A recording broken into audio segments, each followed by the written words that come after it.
नमस्कार प्रणाम। हम शालिनी तिवारी रोला लोग के बीच एगो खूब सुंदर दुआर पूजा के गीत लेके आयल बनी।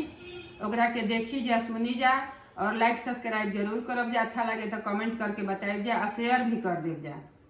शंकरी राउर गलियाए पापा, शंकरी रौरी दुआर, शंकरी राउर गलियाए पापा, शंकरी रौरी दुआर। हाथिया है पियासले पापा, पोखरा दिना खनवाय। हाथिया है पियासले पापा, पोखरा दिना खनवाय। काइए उनु कर खैनिए पापा, काइए रखनी उधार। काइए उनु कर खैनिए पापा, काइए रखनी उधार।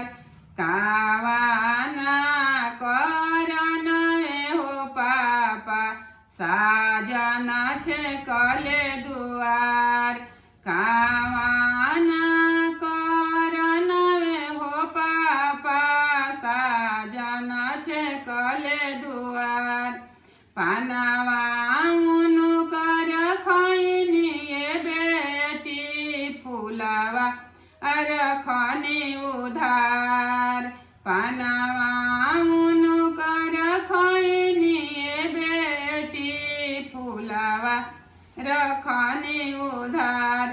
तोहरे कारणवा हो बेटी, साजना छे कले दुआर।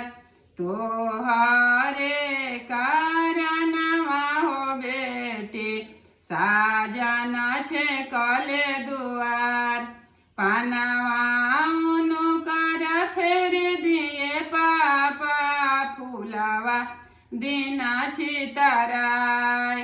पानावा उनु कर फेर दिए पापा, फुलावा दिना छितराय।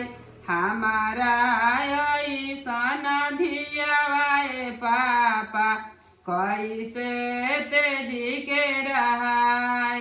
हमारा ऐसन धियावाए पापा, कैसे तेजी के रहाय।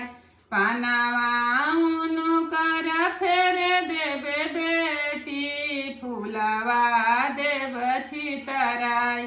तोहरा ऐसन धियावा हो बेटी, घर में सचलो न जाय। तोहरा ऐसन धियावा हो बेटी, घर में सचलो न जाय।